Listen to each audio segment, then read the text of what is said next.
오늘 읽은 말씀 가운데서 2절 말씀에 보면 유순한 지혜 있는 자의 혀는 지식을 선히 베풀고 미련한 자의 입은 미련한 것을 쏟는다고 기록하고 있습니다. 지혜 있는 자의 혀가 지식을 선히 베풀게 된다고 하는 것인데요. 누가 지혜로운 자이며 그렇게 지식을 선하게 베푸는 자는 누구이겠습니까? 1절 말씀에 보면 이렇게 표현되어 있습니다. 유순한 대답은 분노를 쉬게 하여도 과격한 말은 노를 격동하느니라. 다시 말하자면 유순하게 대답하는 자가 지혜 있는 자일 것이고요. 그렇게 유순하게 말하는 자가 선을 베푸는 자, 지식을 선히 베푸는 자가 될 수 있겠다 하시는 말씀입니다. 4절 말씀에서도 같은 말씀이 기록되어 있습니다. 온순한 혀는 곧 생명나무이지만 배역한 혀는 마음을 상하게 하느니라. 넉 절의 말씀을 우리가 간단하게 결론을 내린다고 한다면 온순하게 말하고 또 온순하게 대답하는 것이 지혜로운 것이고, 문제를 가라앉히게 되는 것이고, 사람을 살리는 것이고, 또한 마음을 기쁘게 만들게 되겠지만, 분노 가운데 과격하게 말을 하게 되는 것은 그것은 어리석은 일이며 뿐만 아니라 문제를 해결하지 못하고 사람들로 하여금 의기소침하게 만들 뿐만 아니라 마음을 상하게 만드는 것이라고 하는 이 말씀을 우리가 기억해야 될 줄로 믿습니다. 그러니까 말을 온순하게 해야 합니까? 과격하게 말해야 됩니까? 온순하게 말해야 합니다. 온순하게 말하고 대답하고 참 따뜻하게 부드럽게 말을 해야 되는데, 그런데 안타깝게도 우리들의 실제 삶 가운데서 그렇게 말하게 되기보다는 과격한 말이 튀어나오기 쉽고 분노에 찬 말이 나오기 쉬운 이유가 어디에 있겠습니까? 그것은 바로 가는 말이 고와야 오는 말이 곱다고 하는 속담처럼 우리들은 화를 일으키는 말을 듣기도 하고 또 우리들의 분노를 자아내게 만드는 그런 행동들을 목격하기 때문에 그렇게 좋은 말이 안 나오는 경우가 많이 있습니다.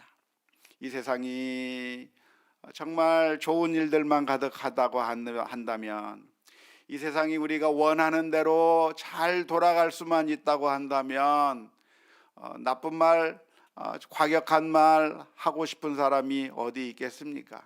다 좋은 말 하고 싶고 부드러운 말 하고 싶고 온순한 말을 하고 싶은데, 그런데 그렇게 하지 못하게 되는 그런 상황들이 자꾸만 펼쳐지기 때문에 사람들이 화를 내기도 하고 분노하기도 하고 말이 과격해지게 되는 그런 결과가 나오게 되는 것이죠. 집안에서 아이들이 말썽을 피우고 집안에서 아이들이 문제를 일으킬 때, 엄마 아빠의 속을 썩이게 될 때, 그래서 말이 이쁘게 안 나가는 것이죠. 화가 난 상태에서 말이 나가게 되는 것이죠. 뿐만 아니라 내가 지불했던 것에 비해서 대접을 못하게 받거나 내가 제공한 것에 비해서 형편없는 대접을 받게 되게 된다고 하면 또 우리들의 마음 가운데 화가 일어나게 되고 분노가 솟아오르게 되는 것이죠. 유순한 말이 불가능한 이유가 무엇이냐면 우리를 화나게 만드는 일들이 널려 있기 때문에 유순한 말을 하기가 어려운 것입니다. 정말 힘들고 어려운 상황을 마주하기 때문에, 우리가 분노하게 될 만한 그런 상황들을 만나기 때문에 유순한 말, 좋은 말이 나오지 않는 것이죠. 그런데 그 순간에 유순한 말을 하지 않고 분노에 찬 대응을 하게 된다면 문제가 해결이 될까요? 해결이 되는 것 같지만 해결되지 않습니다. 내가 분노에 차서 격한 말, 과격한 말을 하게 되면 당장 문제들이 해결되는 것처럼 보이지만 사실은 그렇지 않고 오히려 더 문제를 더 크게 만들거나 여러 가지 관계가 틀어지고 좋지 않은 결과를 가져오게 되는 경우가 너무나도 많이 있습니다. 따라서 참 마음에 들지 않는 일들이 일어난다고 할지라도 분노에 찬 대응을 하기보다는 유순한 대답 또 온순한 혀를 가지고 말하는 것이 훨씬 더 지혜로운 것이라고 할 수가 있겠습니다. 어떻게 하면 우리가 악순환을 멈출 수 있을까요?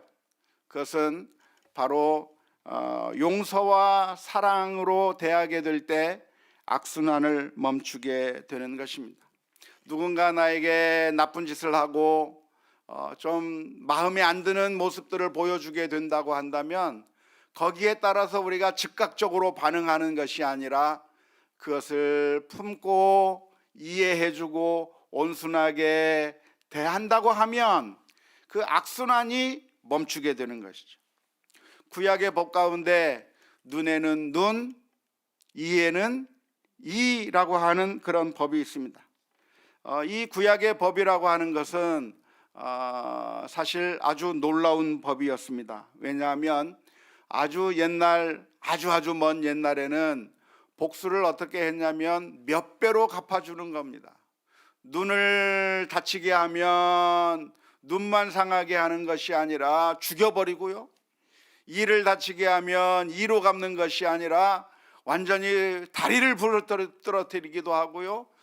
정말 내가 당한 피해보다도 몇 배로 갚아버리는 일들이 자행하고 있던 그런 시대에 눈에는 눈, 이에는 이라고 하는 하나님의 법은 적당한 형벌을 그 행한 잘못에 대한 적당한 형벌을 줘야 되지 과도한 형벌을 줘서는 안 된다고 하는 그런 선한 법으로 만들어졌다고 할 수가 있겠습니다. 그래서 이 눈에는 눈, 이에는 이라고 하는 법이 과거에 보면 과거의 그 일들과 비교해 본다고 한다면 적당한 법이기는 했지만 그러니까 내가 그만큼 복수해도 괜찮다라고 생각이 들게 된다면 사실은 그 악순환이 멈추지 않게 되는 것이죠.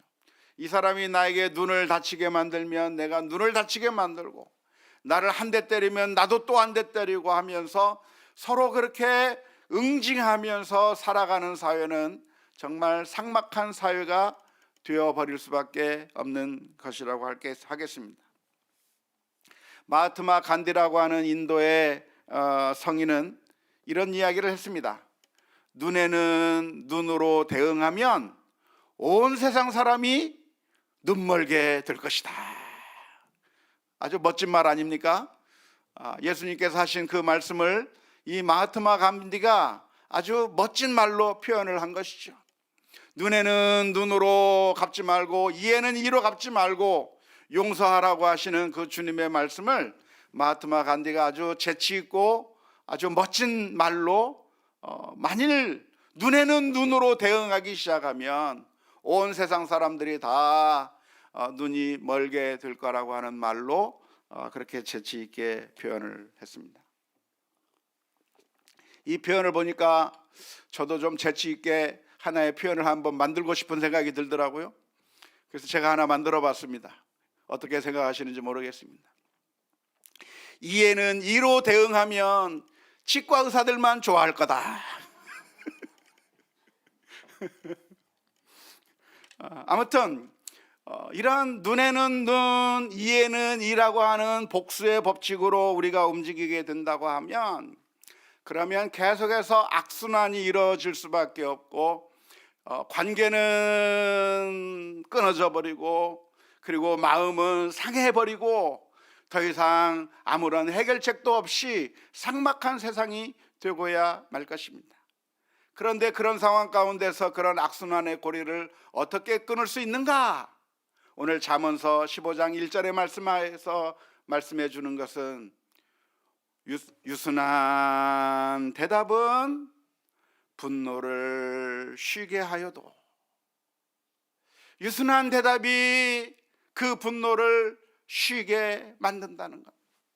저쪽에서 나에게 분노의 말을 하면 나도 그만큼 똑같이 분노의 말로 대응하면, 그러면 same 1대1로 그냥 됐구나가 아니라 그 말이 서로 왔다 갔다 하게 되면 악순환이 되어서 도무지 문제가 해결이 되지 않고 고통 가운데 있을 수밖에 없는데, 저쪽에서 나에게 과격한 말을 하고 분노에 찬 말을 하더라도 유순한 대답으로 반응하면 결국 다툼을 쉬게 만들고 분노를 쉬게 만들어서 악순환이 중단될 수 있다고 하는 게 오늘 잠언서의 말씀인 줄로 믿습니다. 저쪽에서 나에게 악한 말을 하고 과격한 말, 분노에 찬 말을 해왔을 때 내가 그 사람에게 대하여 유순한 대답을 하게 되면 내가 손해를 보는 것처럼 느껴지게 됩니다. 그런 마음이 들까요? 안 들까요? 듭니다. 나를 욕하고 나를 비난하면 그 사람이 하는 것에 따라서 나도 똑같이 갚아주어야 속이 시원한데, 똑같이 갚지 아니하고 그것을 누그러뜨리고 유순한 대답을 해주고 선한 대답을 해준다고 한다면 결국 나만 손해보는 것 같은 그런 느낌을 받게 될 것입니다. 손해가 없는 게 아니라 손해가 있어요. 손해 있는 거죠. 내가 그만큼 못 갚아줬으니까 손해가 있는 거예요. 저 사람이 나에 대해서 나쁜 짓을 했는데 그만큼 내가 저 사람을 고통을 주지 않았기 때문에 손해가 있는 것이죠.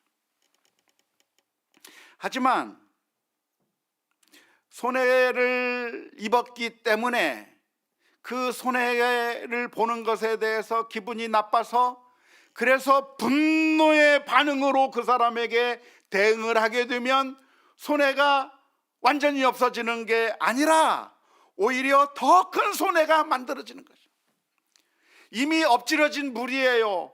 분노의 말을 듣고 내가 과격한 말을 듣게 되었을 때 내가 정말 황당한 이야기를 듣게 되었다고 하는 것 자체가 먼저 손해를 당한 것입니다. 그런데 그 손해를 당했을 때 똑같은 손해를 상대방에게 입히고 과격한 말로 분노의 대답을 하게 되면, 그래서 똑같이 했으니까 없어지는 것이 아니라 그 손해가 저 사람에게 또 가고 저 사람이 또 나에게 손해를 주고 해서 손해가 자꾸만 커져가 버리는 것이라고 하는 것이죠. 따라서 유순한 대답이 손해를 없애주지는 않겠지만 그 손해가 기하급수적으로 커 나가는 것을 방지해 준다고 할 수가 있겠습니다.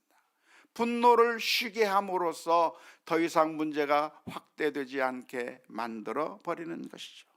따라서 우리 성도들은 우리가 어떠한 참 억울하고 참 기분이 나쁘고 여러 가지 마음속에 분노가 차오를 만한 그런 일을 당한다고 할지라도 우리가 똑같이 분노에 찬 대응을 할 것이 아니라 유순한 대답으로 할 수 있기를 주님의 이름으로 축원합니다.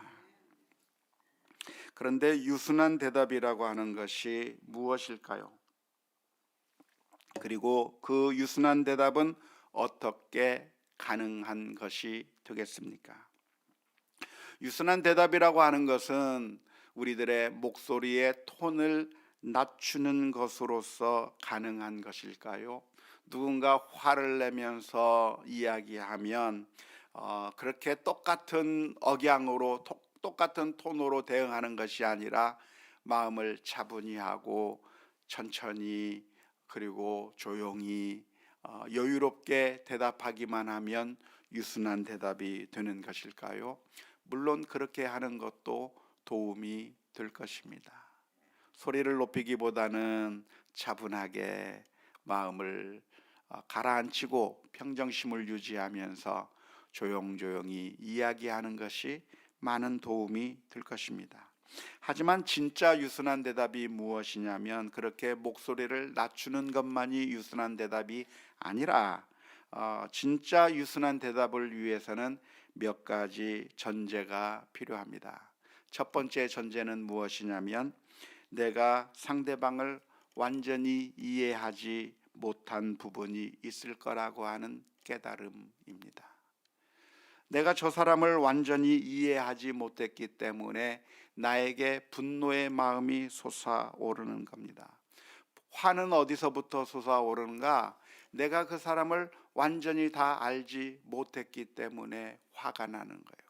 누군가 약속을 지키지 않고 나타나지 않습니다. 누군가 약속을 지키지 않고 그 약속을 깨뜨려 버립니다. 그럴 때 우리들의 마음 가운데는 그 약속을 지키지 않았다고 하는 것 때문에 분노가 치밀어 솟아오르고 화가 나기 시작하는데요, 그것은 우리가 그 사람이 약속을 지키지 않았다고 하는 그 한 면만을 보았기 때문에 그렇습니다. 그 사람이 왜 약속을 지키지 않았을까? 이 사람이 어떠한 사정이 있어서 이런 엄청난 일을 했을까? 그 사람의 상황을 우리가 더 깊이 알아간다면 그 사람이 그 약속을 지키지 못할 수밖에 없는 아주 긴급한 상황이, 그 사람의 어려운 상황에 대해서 우리가 충분히 이해할 수만 있다고 한다면 우리는 분노의 마음들이 줄어들게 될 것입니다. 우리가 대부분의 화가 나는 이유가 무엇이냐면 그 사람 전체를 알지 못하고 그 사람이 행했던 조그마한 그 부분만을 알고 있기 때문에 분노가 치밀어 솟아오르는 것이죠. 정말 최선을 다해서 열심히 내게 대응해 줘야 될 사람이 성의 없이 대응하는 것처럼 보일 때 우리들의 마음 가운데 화가 나는 겁니다. 하지만 그것은 우리가 그 한 면만을 보았기 때문에 그런 것이죠. 그 사람이 정말 힘들고 어려운 상황에 있어서, 그래서 정말 나올 수 없는 그런 상황 가운데, 그러나 약속을 지키기 위해서 힘든 몸을 이끌고 와서 지금 그렇게 해주고 있다고 하는 그 사실까지 알게 된다고 한다면, 그 사람이 어젯밤에 얼마나 힘든 일을 겪었고 그 사람이 그것 때문에 얼마나 고통스러웠는지 그 사람에 대한 이해를 우리가 하게 된다고 한다면 화를 낼 것이 아니라 오히려 측은한 마음이 들 것이고, 그 사람을 알면 알수록 분노가 차오르는 것이 아니라 그 사람에 대한 측은한 마음이 솟아오르게 되어 있기 때문에 그렇습니다. 분노는 어디에서 오는가? 내가 무식하기 때문에 분노가 솟아오르는 겁니다. 내가 알지 못하기 때문에 나오는 것이죠. 따라서 진짜 유순한 대답은 어디에서부터 가능한가? 내가 알고 있는 것이 전부가 아니라고 하는 사실을 인식할 때 거기서부터 출발이 가능하는 것이죠. 우리 아이들이 문제를 일으킵니다. 우리 아이들이 남을 때리기도 하고, 우리 아이들이 물건을 훔치기도 하고, 우리 아이들이 정말 원하지 않는 일들을, 그런 일들을 하는 그런 모습을 볼 때 부모의 마음 가운데 분노가 솟아오르기 시작해요. 그런데 가만히 알고 보면 왜 이 아이가 이런 일을 하고 있을까? 엄마의 사랑이 그리워서 그렇게 하고 있는 경우도 많아요.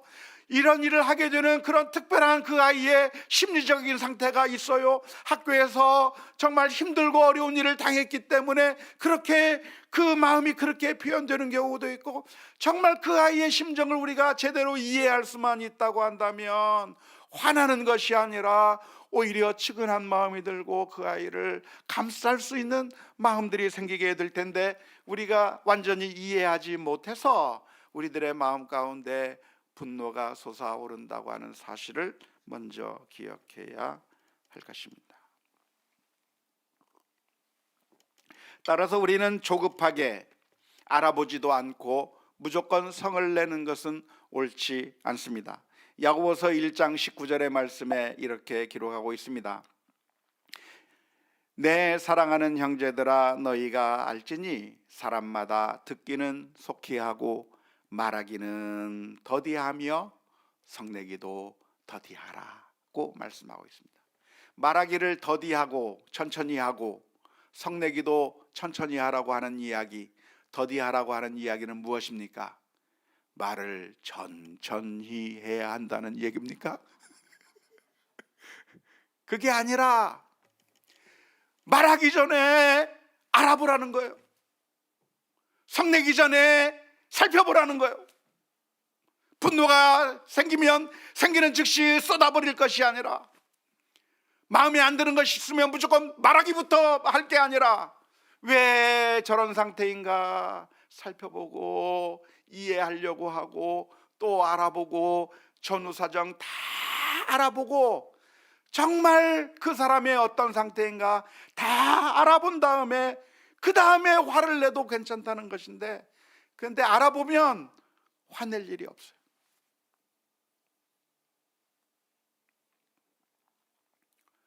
두 번째로 유순한 대답이 가능한 것은 무엇인가? 어떤 때 유순한 대답이 가능할 것인가?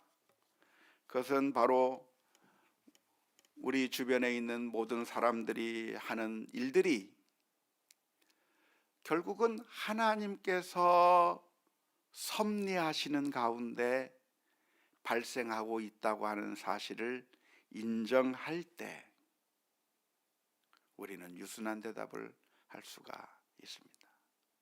누군가 나를 속이기도 하고, 누군가 나에게 사기를 치기도 하고, 또 누군가 나에게 여러 가지 나쁜 짓을 할 때에도, 그때도 우리들이 기억해야 될 것이 하나 있다고 한다면, 이 세상에서 발생하는 모든 일들이 사실은 하나님의 섭리 가운데서 일어난다고 하는 사실을 믿고 인정하고 고백한다고 하면 분노하는 것이 아니라 유순한 대답이 가능하게 될 것입니다.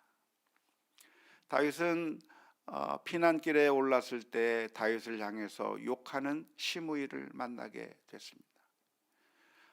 피난길에 올랐을 때 그 다윗을 향해서 욕하는 그 시므이를 바라보게 될 때 얼마나 마음이 아팠겠습니까?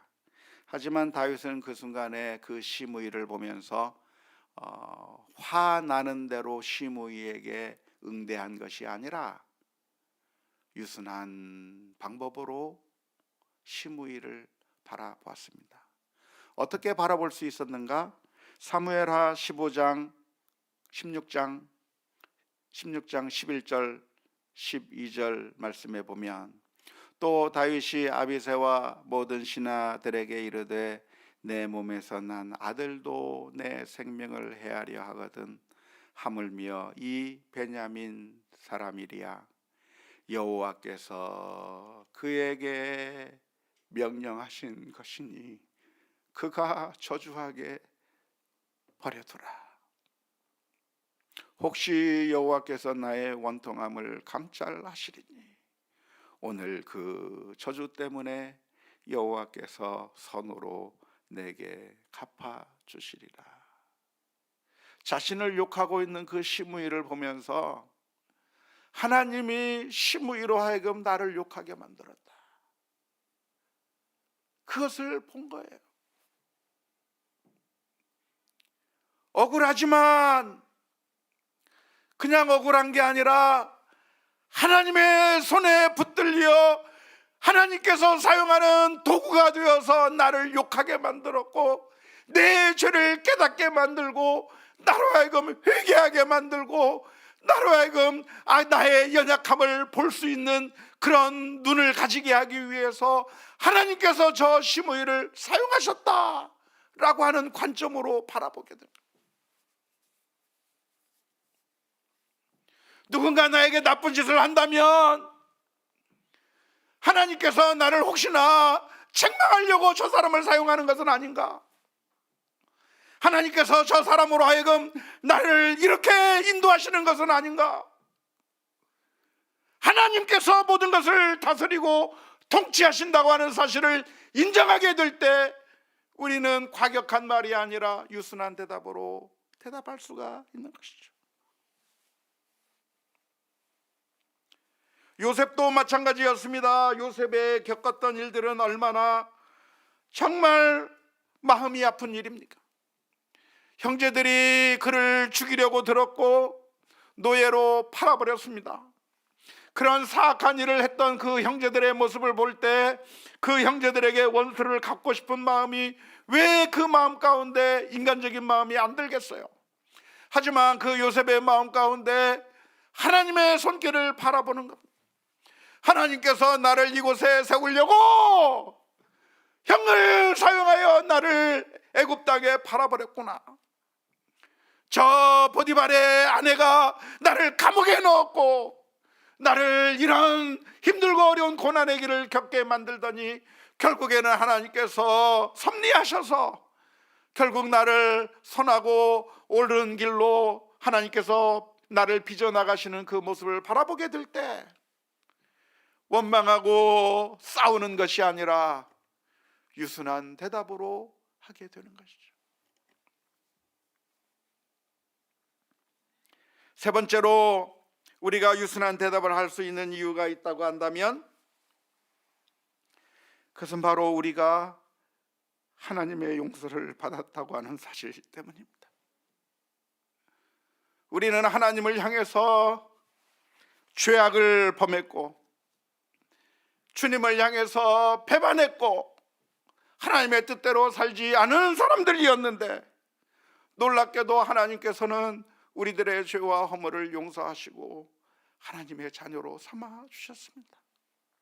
우리를 살리시기 위하여 하나밖에 없는 예수 그리스도를 십자가에 내어 주셨습니다. 과분한 하나님의 사랑과 과분한 하나님의 은혜를 우리가 받았다고 한다고 하는 사실을 생각한다고 한다면 우리를 향해서 욕하고 비난하는 그런 사람들을 바라볼 때 우리가 똑같이 대응하는 것이 아니라 하나님께서 나를 사랑해 주셨다고 하는 그 사실 때문에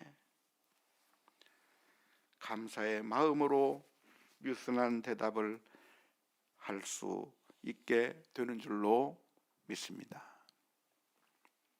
한마디로 어떻게 우리는 유순한 대답을 할 수 있는가?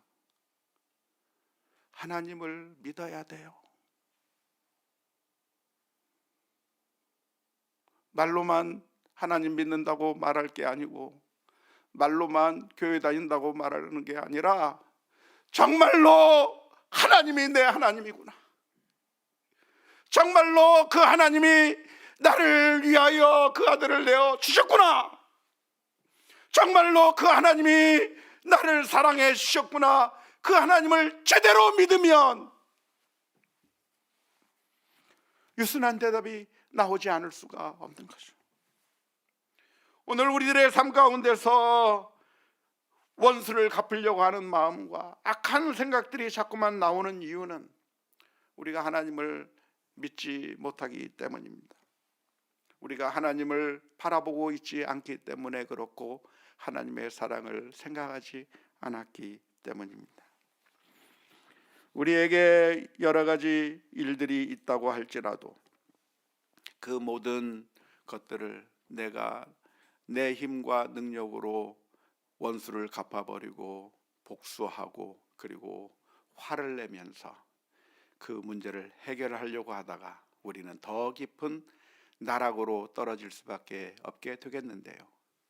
그러한 불쌍한 인생의 길을 또 반복하고 또 반복하면서 온 세상이 눈먼 인생이 되거나 치과 의사만 좋아하게 만드는 일들을 할 게 아니라 하나님께서 우리를 사랑해 주신 그 사랑을 마음속에 새기며 하나님의 은혜에 따라 오늘 말 한마디 한마디도 하나님의 사랑이 반영되는 그런 유순한 대답이 우리들의 삶 가운데 나올 수 있기를 주님의 이름으로 축원합니다.